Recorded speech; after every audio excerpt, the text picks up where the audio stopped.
1:30. I call the meeting to order. I'm not running this meeting. You are. That's what I thought. I didn't quite catch that. Could you please repeat it? Yeah, Sherry wants to know. All right. I believe I'm running the finance committee meeting. Is that right? That's why we're all here. Yep, that's it. All right. We've got two things on the agenda. Mike, can we start with you? Yeah, we sure can. I can, I'll try to share my screen here so we can, and we'll just kind of talk through the entries. Ideally, there wouldn't be this many budget adjustments that, this time of the year. Really want to try to avoid moving forward. Simply this year with everything going on, and we still had a lot of revenues and potential expenses still in flux until pretty late in the year, which is why there's such a large budget adjustment entry right now. Here, I will share my screen. Do I have to allow you or no? I don't. It doesn't look like it's going to let me, which Okay. is. We don't give you any control. You know what? You're That's typical the story of my life. So, Yeah. Mike, you should be able to, are you not? No, it says I'm disabled. Or wait, Okay. here. Oh, good. Oh, you know what? Now we're. Jessica, try it. You may have to allow him. There you go. Okay. No, we got her figured. Well, Yep. I got it figured out here. Let's see. So, the memo just generally talks about, a variety of different entries. Let's go back up to the top. Move this over. Let's see. Okay.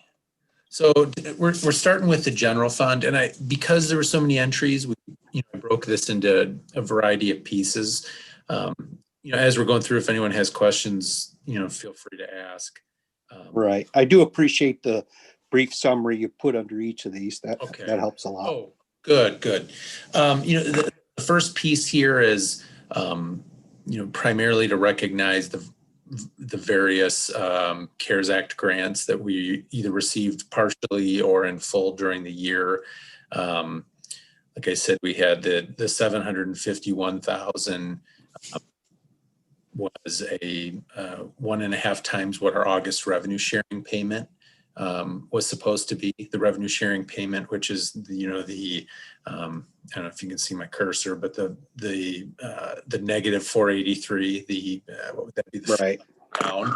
So we didn't get that state shared revenue payment, but in lieu of that, we received 751,000 of CARES Act funding. We received several other small grants from the COVID related expenses that are reimbursement based. And then we also have a large one, which it's not the full amount on there. And I talk about it a little bit in greater detail below, but the $666,430, that's the public safety and public health payroll reimbursement program. We requested about $1.5 million for that to cover wages of our, primarily our public safety folks. For the months of April and May. We received half up front. There was such an overwhelming demand on that the state went back and asked additional questions of all the local municipalities, and they were going to hopefully before the end of our fiscal year, let everyone know how much more we'll receive. So it could be anywhere from an additional 660,000 all the way down to zero. Hopefully we'd get at least half of that if they had to pro rata share it. The second section is, we looked at our revenues that, that decreased as a result of either, or in some cases, both the COVID-19 pandemic, as well as the May flood. Parks and Rec admission fees essentially dropped to zero.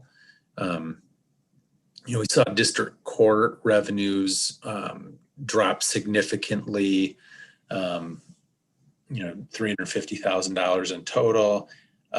We've been affected in the jail. Our prisoner transport, we're reducing that budget by 40,000.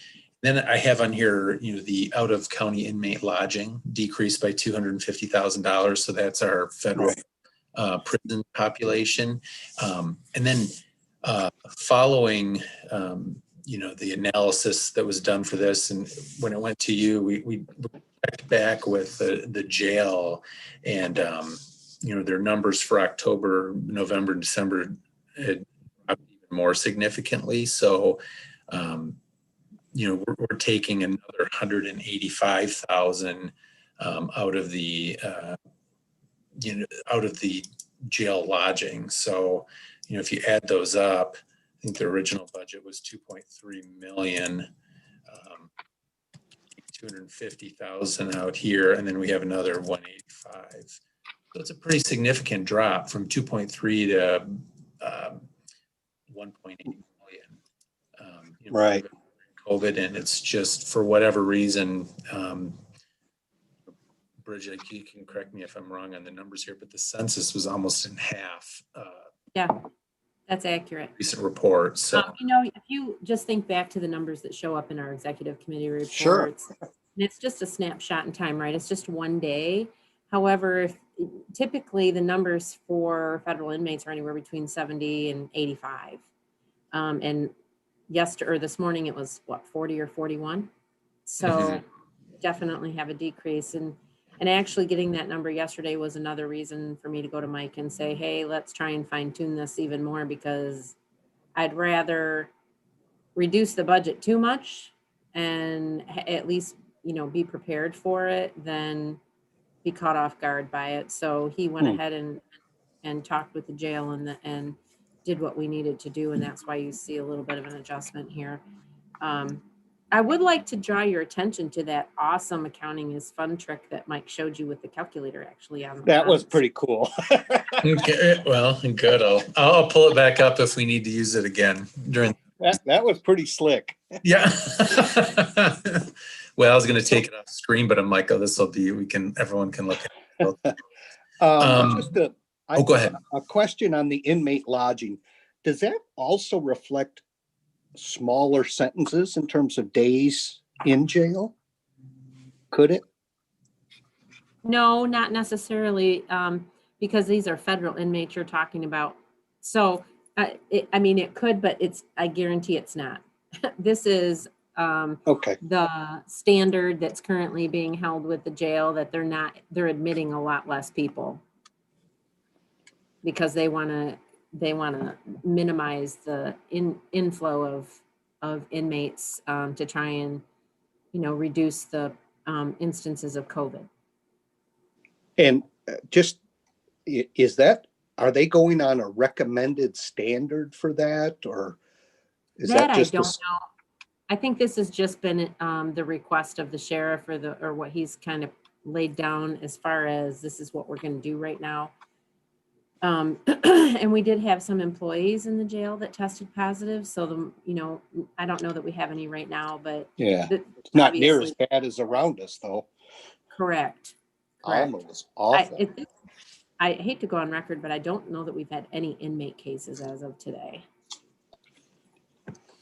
Yeah. So when you look at the combination of the flood and the virus, we're talking darn close to $1 million of our budget. Yes. Yeah. Fairly close. In a $33 million budget, of which how much of it is already fixed that we have to spend? Mm-hmm. A lot. One of the things you need to remember too, Scott, is that when we balance the budget with, $1.5 to $2 million in surplus, we typically don't use much of that. This will be a year when we're probably going to use it. That's what I'm afraid of. That's where I was going to.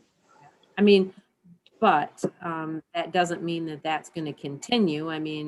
You heard Fred say this morning that he's hopeful by spring to summer that there will be a lot more of the general populace that's able to get the vaccine.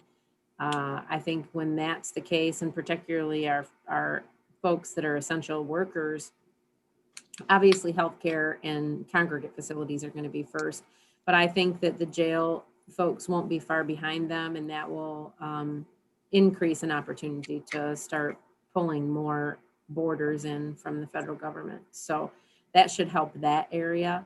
If you It take a does, look but at- it permanently reduces the general fund, yes, it does. no matter how you look at it.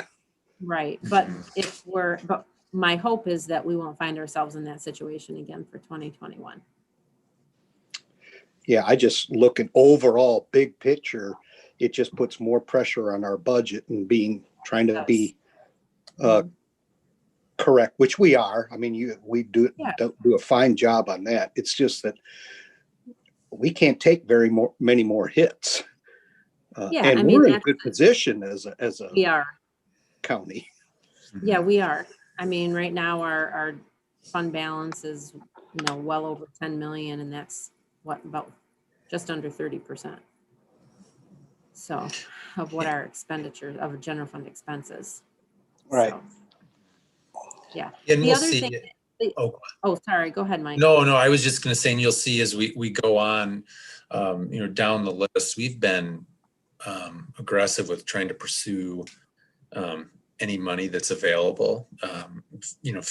Primarily federal money passed through the state, which has made it not as bad as it could be.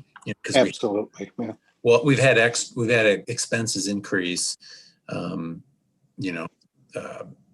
to account for both of these events, while we're seeing $1 million decrease in revenues. So, would you like me to continue on with the entries? Okay. The next one, we talked about it during the audit as well, but it was, this is just reducing down the restitution that comes in along with, comes in from, court cases and then goes back out to whoever the restitution is owed to. The accounting standards changed last year, and we didn't really know what was going to flow in and out through the general fund.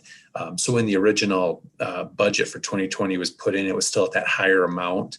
So this is to get it down to a level, it was originally 800,000 to drop down the in and the out to 300,000, which is more accurate with what is actually going through the general fund, in a given year. So there's no real effect on the budget here. It's a decrease in revenue and a decrease in expenses. The next piece, this is, related to increase in expenses we've had for COVID-19 response. We set up a new department to track people that had their time was primarily spent, addressing the work from home, as well as the additional cleaning and administrative support. The highlights here, the medical supplies. We haven't spent 240,000 yet. I'd say last I checked, we were probably at about 185 or 190. It could have went up a little bit, but it's a pretty significant cost. That along with, part of to offset that is we had, some of the salary and wages that came into this department. They were IS employees as well as our facility personnel that redirected a lot of their time. So that's where you see the negative salary and wages and information technology and facility personnel.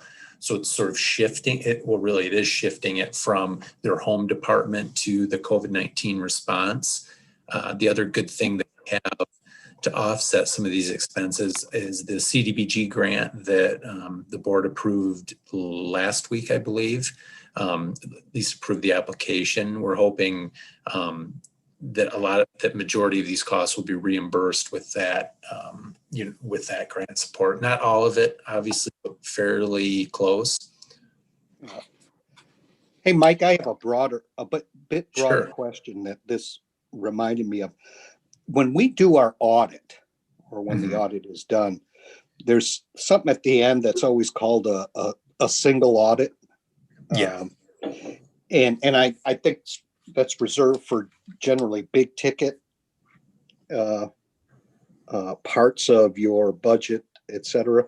Is it likely that all this COVID stuff and the fact that we're creating a new, not department, but a new entry for all this stuff, is that going to be reflected in the audit? Will the single audit likely be with our health department or something like that? I think typically we don't have as much federal money as some other counties, but this year, all of those revenue sources all the CARES money that came in that I talked about on page 1, as well as the 285,000 here will all count towards our, dollars that could be potentially audited for the single audit. I would expect Raymond to test all of it.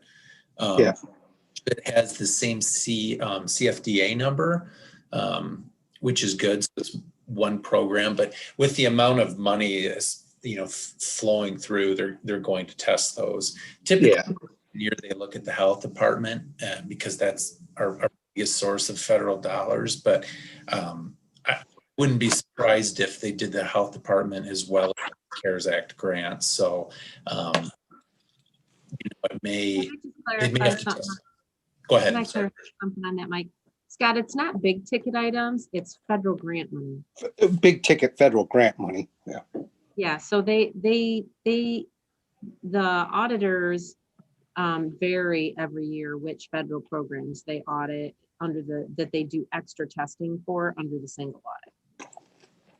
So these are big numbers on some of these, so I would expect that they're likely to pick one or two of them.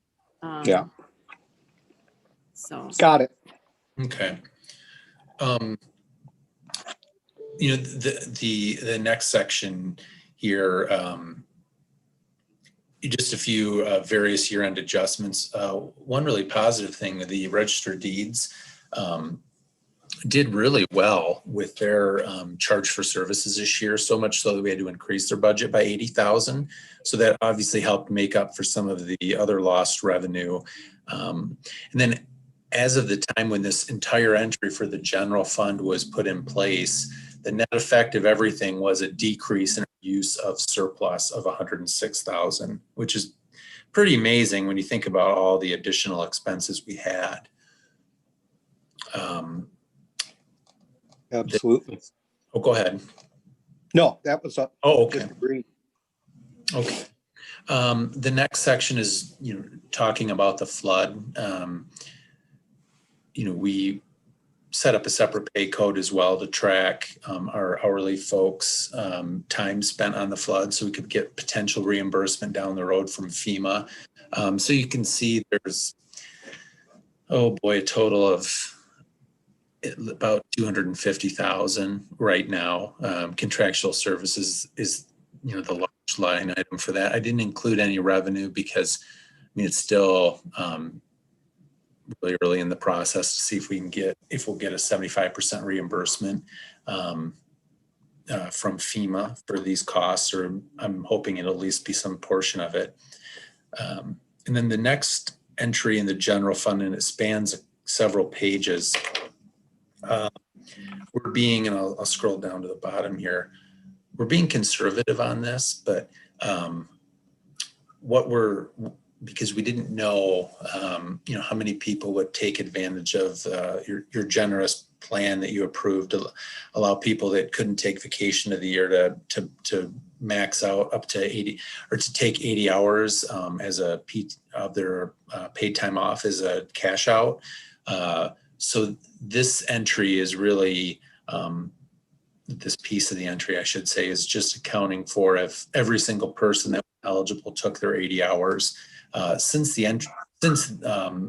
this budget adjustments come in, we've, received the sheets, and it's quite a bit lower than that. There's quite a few people that are just electing to roll their vacation over as opposed to doing a payout. So this is conservative. I wouldn't expect the salary and wages to go up as much as they will in this budget entry. Right. I'll try to speed it up here. These are a little bit more straightforward, but Homeland Security grant funds, there was just additional money that Jen had left over, from Homeland Security Fund. They allowed us to roll over into 2020. So she just could, have her part-time person work a little bit more on the planning services. Unfortunately, I wish we could have used some of that funding for for our flood response, but it was pretty specific on, what type of work he could do. The gypsy moth, we had quite a few years in a row where we didn't have a lot of spraying. When we talked with our, our manager, he had, indicated this year they're going to need to do additional spraying. So this budget, which they did end up doing. So this adjustment's just to increase their, the aerial spraying and then some of the costs associated with that. And they use surplus from prior years. We had levied a millage in several years. In 2021, we will be. But even with that being said, the Gypsy Moth had almost $1 million in fund balance, going into this year. So they had more than enough to cover these increased costs. The mosquito control. This is the additional spraying that we had to do as a result of the standing water from the flood. We used, it came in a little bit less than 680,000 once Carl got the estimates in, and I think Bridget mentioned this morning. So there's two ways we're paying for that. Part of it is a surplus from prior year, and we're hoping for FEMA federal grant support, which they have obligated the funds. I don't know when we'll actually receive the money, but it's fairly certain we'll receive federal funding, for 75% of it, which is good because it was a significant hit to the mosquito control funds reserves. I mean, they always kind of keep money aside, which is good for when things like this happen. But 800. Are we likely to get paid this year? Bridget's shaking her head. I can see her on my other screen. Oh, I don't know.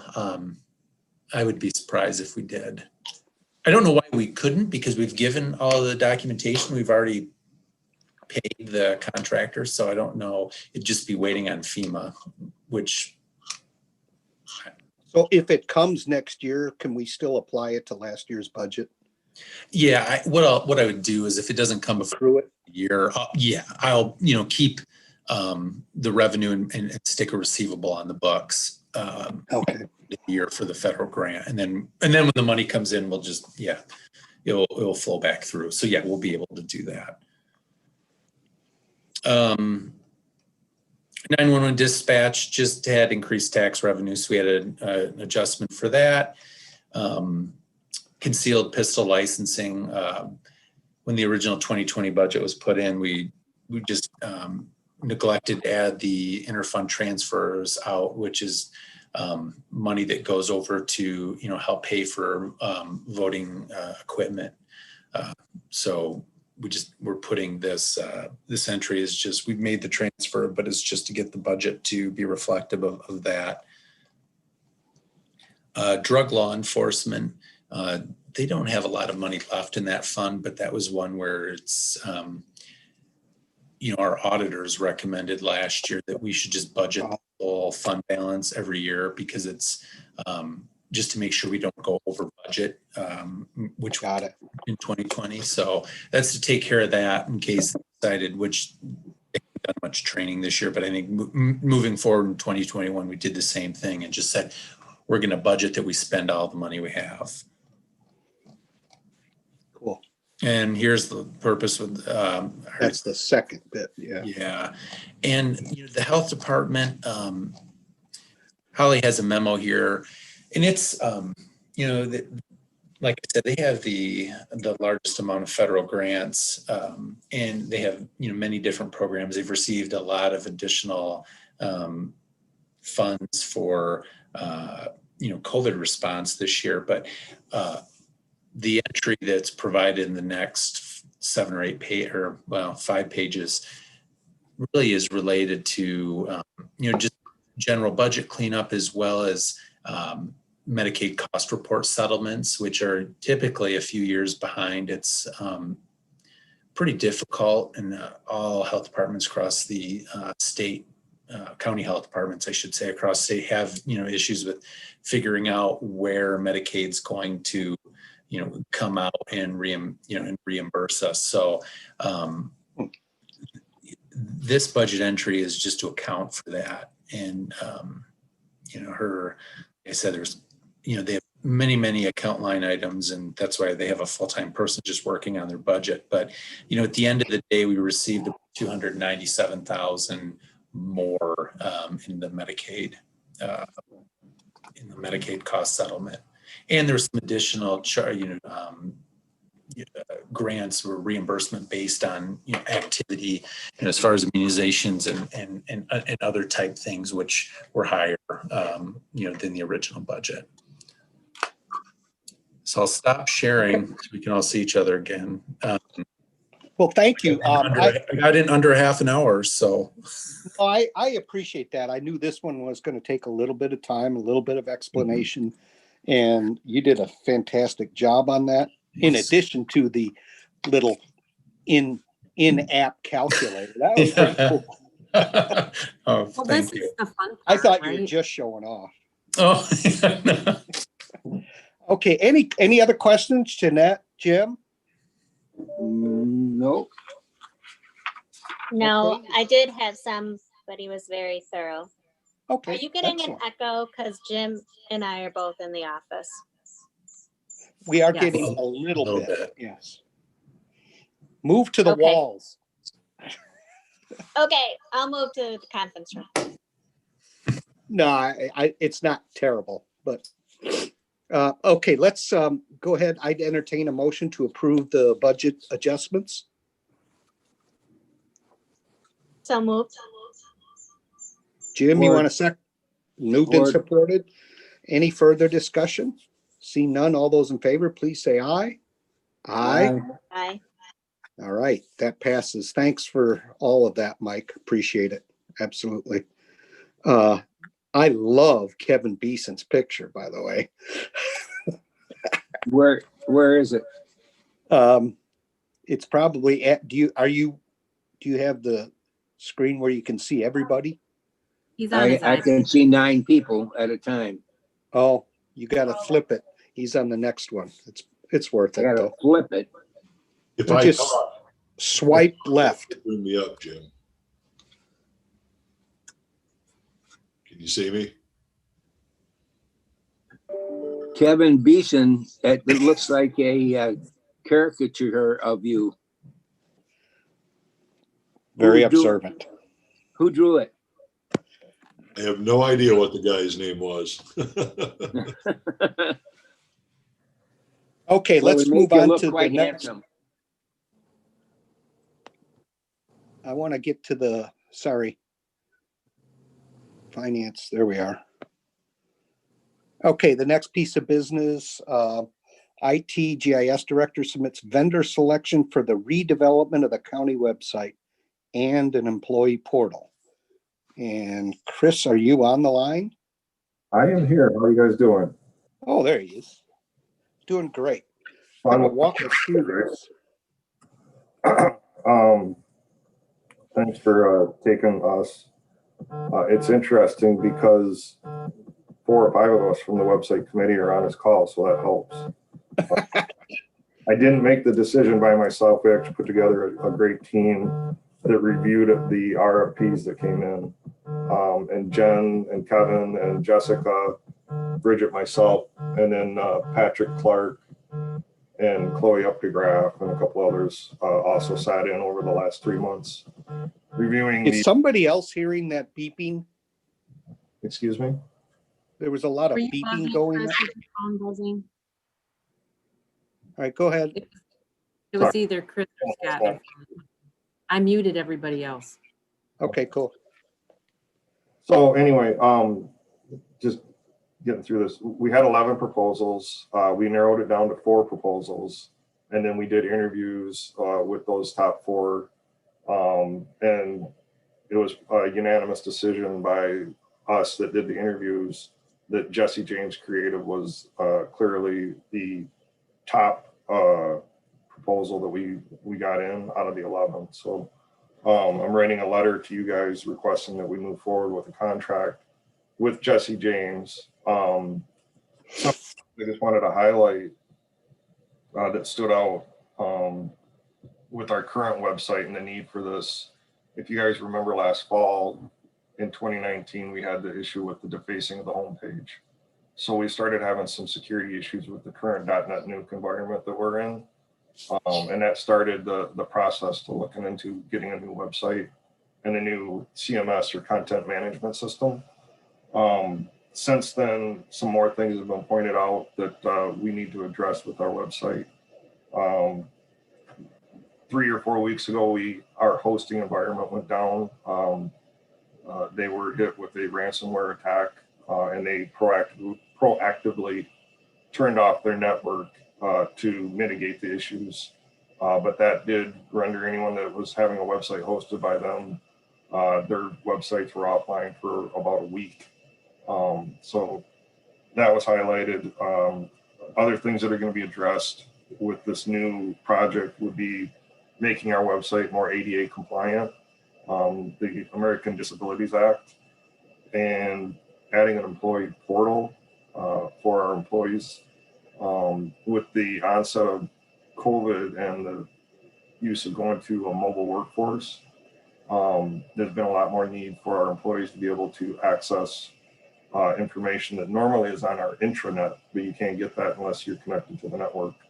And then the online services, just improving what we can do for this community online, especially during times when people can't come into the building or interact with any of the other departments that may be closed down due to COVID or the pandemic right now.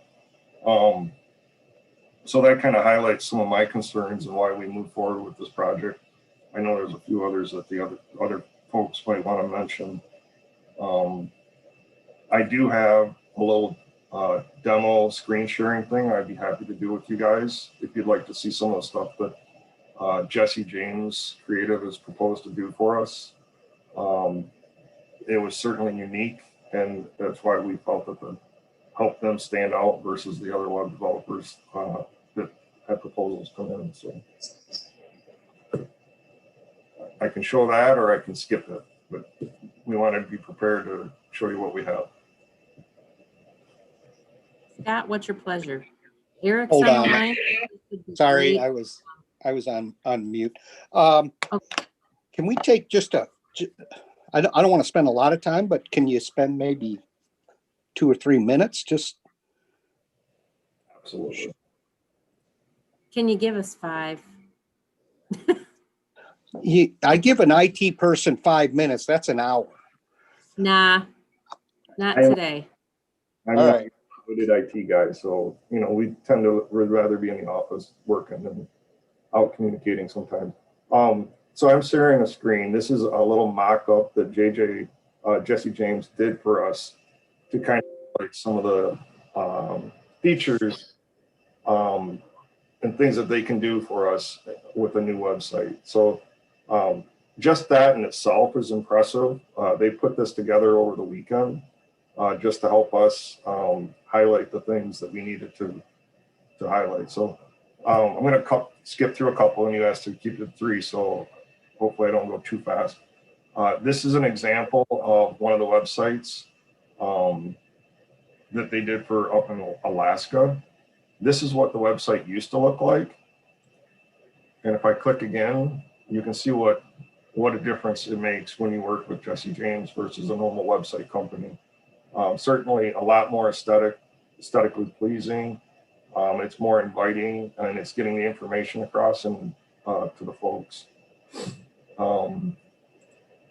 Excuse me. Another example was this one.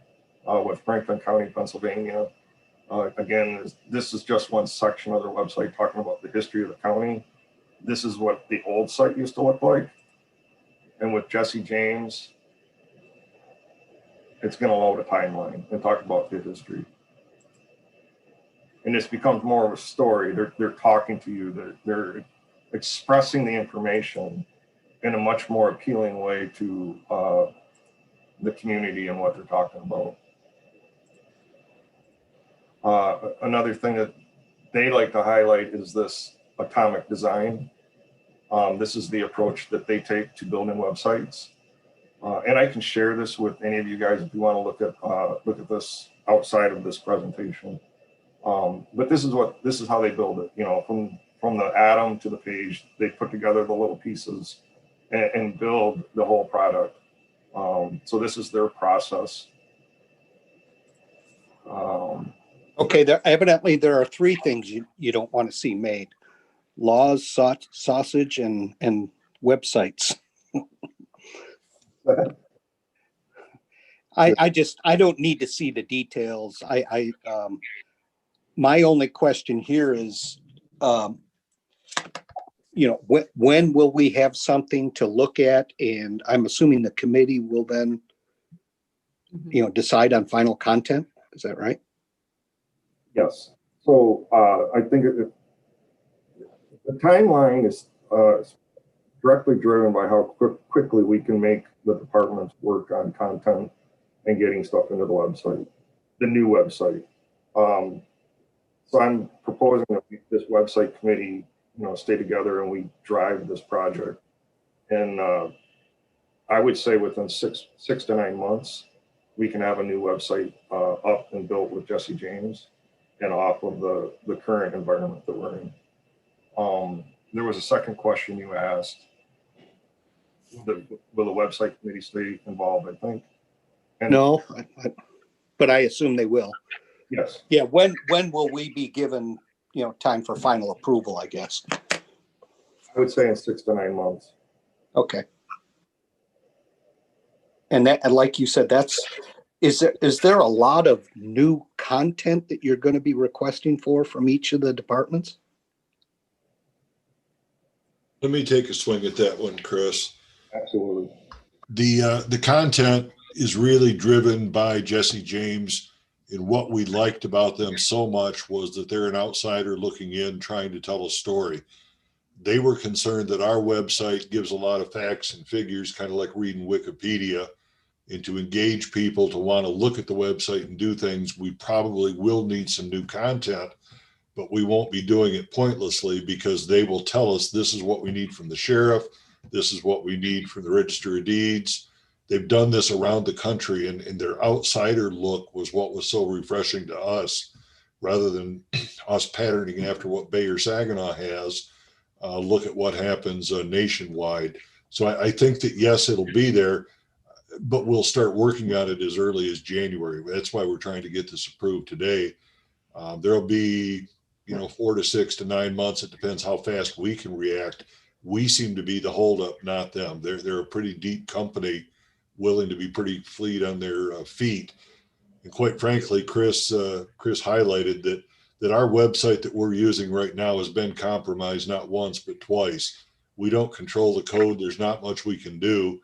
And if it gets the third time, we may strike out. We may be forced to just, really put this thing together even faster than we would hope. So this enables us to get away from the virus that is a website right now, and get onto a solid platform with some real creative people. Their creativity is really what makes the difference. And I think it'll be driven real obvious when you see the difference. Thanks. Do they have data, or is there data nationally that this kind of approach gets you more hits or gets you used more? They didn't present that data to us, but they do show statistically that people want a user-friendly site. And they aren't the only ones. Everybody that did these interviews, we had 11 different proposals. The 4 that we interviewed all talked about being friendly sites, that people that are using the internet go to sites that they like. And they like them because they have graphics, they have pictures, they tell a story. Nobody wants to read MCL, even though it's the law. They just want the Cliff Notes version in today's world. So you're trying to paint that story of what the law says on whether it's voter registration or recording legal documents. And that's really, they kept reiterating that with stories we didn't show you, but that's what makes them exciting over anybody else we looked at.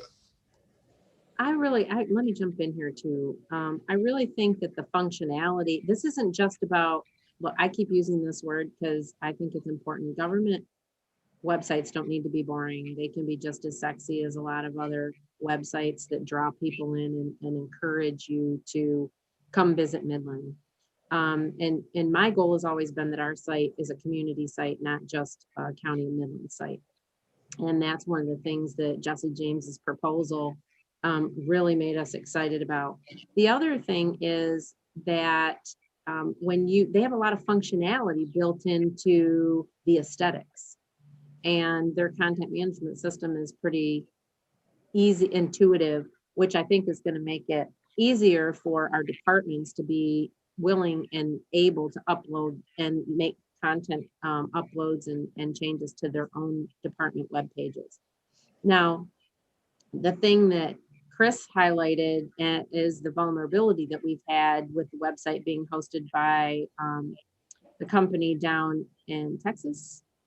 Is that where they're at? I can't hear you. What did you say, Chris? Nebraska. Oh, Nebraska. Okay. I still couldn't hear him. Anyway, speak up. No.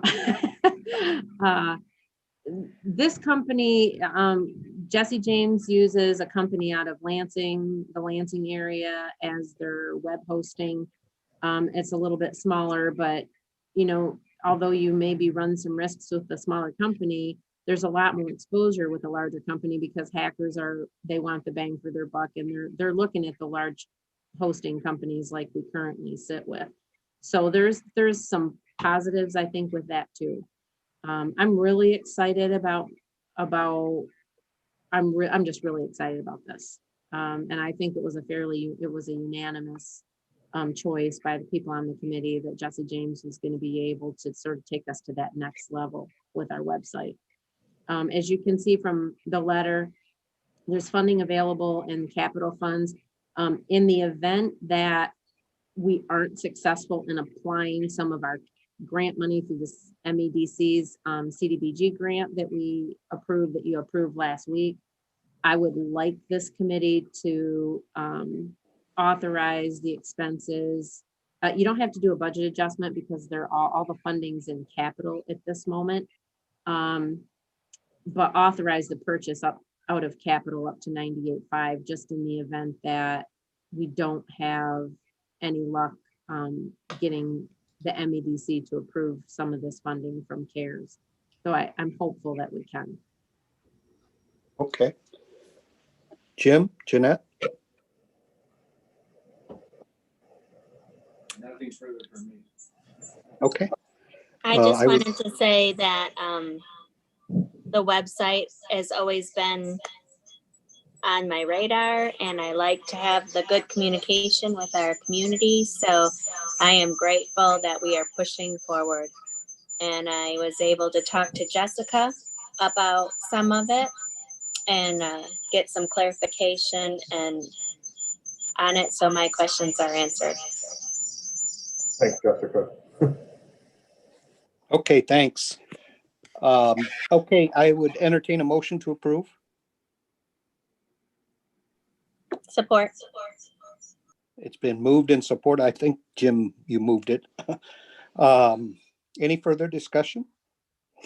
Seeing none, all those in favor, please say aye. Aye. Aye. Jim said Jim- aye. He's muted. Okay, He's muted. He got said it. Okay, motion carries. Thank you so much. I don't see anything else on the agenda. Does anybody else have anything they want to say? If not, I'll entertain a motion to adjourn. I'll move for that. All right. I've got something to say. Why was Is I that- invited to this meeting? I got my wife sitting in the hospital waiting for me to go pick her up, and I'm on a meeting and you didn't even have a reason for me to be here? I'm not happy. That's all. All righty. Why? Do we know why that is? I don't. Can we look into that? I wondered the same thing. And I've got Jennifer. Jennifer's on the website committee, Scott. Oh, I'll take a okay. look. Okay. All right. Okay. Well, listen, we'll reconnect at 2:30. Doug, I apologize. I'm not sure what happened there, but sorry about that. I'll get over it. Thanks, Thanks. Doug. Have a great day. Yep.